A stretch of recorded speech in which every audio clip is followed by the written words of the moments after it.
వైఎస్ఆర్సీపీ అభ్యర్థులు ఇంటింటికి తిరిగి విస్తృతంగా ప్రచారాన్ని నిర్వహిస్తున్నారు.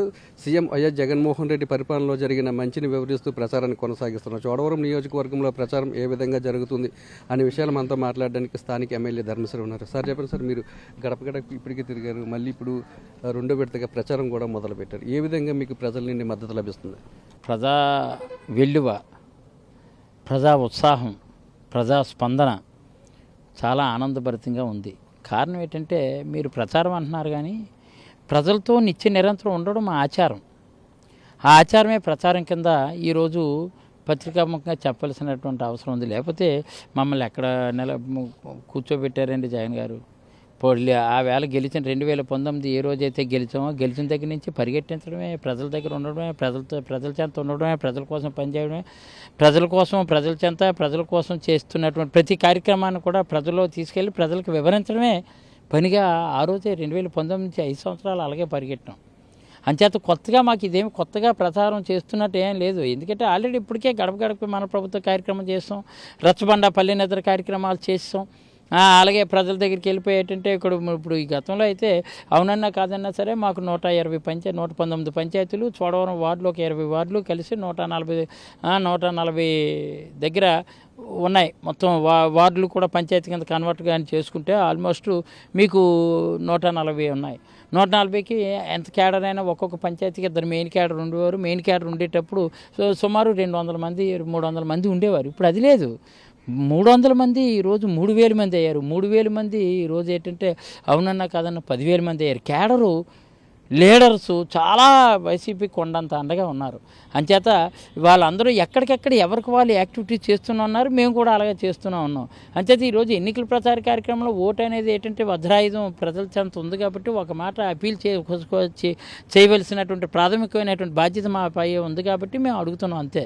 అంచేత ప్రచారం ఎలా వెళ్ళినట్టున ఒక అద్భుతమైనటువంటి ఇది వాళ్ళలో కనిపిస్తుంది అన్నమాట. ఎందుకు మొహాల్లో రియల్గా చెప్తున్నాను, పెన్షన్దారుడు ఎవరైతే ఉన్నారో పెన్షన్ తీసుకున్నటువంటి వాడు కానీ, వైఎస్ఆర్ చేతు ద్వారా 18,750 ఆ అక్క చెల్లెమ్మలు తీసుకున్నటువంటి విధానం కానీ, వైఎస్ఆర్ ఆసరా ద్వారా ఇప్పటికే 4 విడతలుగా మాఫీ చేసినటువంటి విధానం కానీ, 4 విడతలుగా వాళ్ళ అకౌంట్లో వేసినటువంటి విధానం కానీ, రైతు భరోసా ద్వారా 13,500 చేయడం కానీ ఎంత విచిత్రం అండి.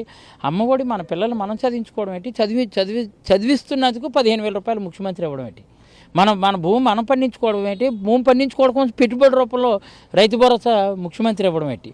ఆలోచించండి. అలాగే మన అప్పులు తెచ్చుకోవడం ఏంటి, అప్పులు తీర్చడం ముఖ్యమంత్రి 4 విడతలుగా అప్పులు తీర్చేసా కూడా నీకు ఎంత అప్పు ఉందో అప్పు 4 విడతలు చేస్తానని ఆయన ఇవ్వడం ఏంటి. అంటే పేదల పక్షాన్ని నిలిచినటువంటి మానవీయుడు మహనీయుడు అయినటువంటి జగన్మోహన్ రెడ్డి గారికి అపారమైనటువంటి విశ్వాసం నమ్మకం ప్రజలకు ఉంది కాబట్టి మేము వెళ్ళినట్టునే కొట్టొచ్చినట్టు ఒక ఆనందభరితమైనటువంటి ఉత్సాహం కనిపిస్తుంది. కాబట్టి మా ప్రచారం నిజంగా చాలా చక్కగా ఉత్సాహంగా సాగుతుంది. ఇదే ప్రోత్సాహం మళ్ళీ ఇంకొక 20 రోజులు కష్టపడి మా చెంత ఉండాలి, మా వెంట ఉండాలని ప్రజల్లో అడుగుతూ వెళ్తున్నాం. మే 13వ తారీఖున ఎలక్షన్ అయిన తర్వాత ఎప్పుడైతే రేపు జూన్ 3ని ఎప్పుడైతే మనం రిజల్ట్ రోజున మీకు తెలుస్తుంది. ప్రజా స్పందన అనూహ్యమైనటువంటి స్పందన ఎంత ఇదిగా ఎందుకంటే అప్పుడు డప్పులు డోలు ఇలాంటివన్నీ ఇది వరకు అలా ఉండే ఆర్భాటాలు హంగులు ఇప్పుడు ఏం హంగులు అక్కర్లేదు. మనం వెళ్ళి ఇది ఇచ్చాం. పేదల పక్షాన్ని ఇచ్చినట్టు ముఖ్యమంత్రి గారికి మీరు మా వెంట ఉండండి, మా అండ ఉండండి, మీ అండ మాకు ఉంటే చాలు, మా జెండా నిత్యం ఎలా ఎగురుతుంది అని చెప్పడం కోసం వెళ్తాను. కానీ చాలా అద్భుతమైనటువంటి ఇది అయితే ప్రజల నుంచి మాకు ప్రతిస్పందన కనిపిస్తుంది. తాము చేస్తున్న ప్రచారానికి ప్రజలు విశేషమైన స్పందన లభిస్తుందని, క్యాడర్ కూడా ప్రచారంలో ఉత్సాహంగా పాల్గొంటున్నారని, సీఎం వైఎస్ జగన్మోహన్ రెడ్డి అన్ని వర్గాల ప్రజలకు సంక్షేమ కార్యక్రమాలు అమలు చేశారు కాబట్టి ప్రజల నుండి ఇంత పెద్ద ఎత్తున మద్దతు లభిస్తుందని ధర్మశ్రీ చెప్తున్నారు. వచ్చే ఎన్నికల్లో గతంలో కంటే ఎక్కువ స్థానాలు వైఎస్ఆర్సీపీ గెలుచుకుంటుంది ఏమని వ్యక్తం చేస్తున్నారు. కెమెరామెన్ రమేష్తో నాయుడు, చోడవరం నుంచి.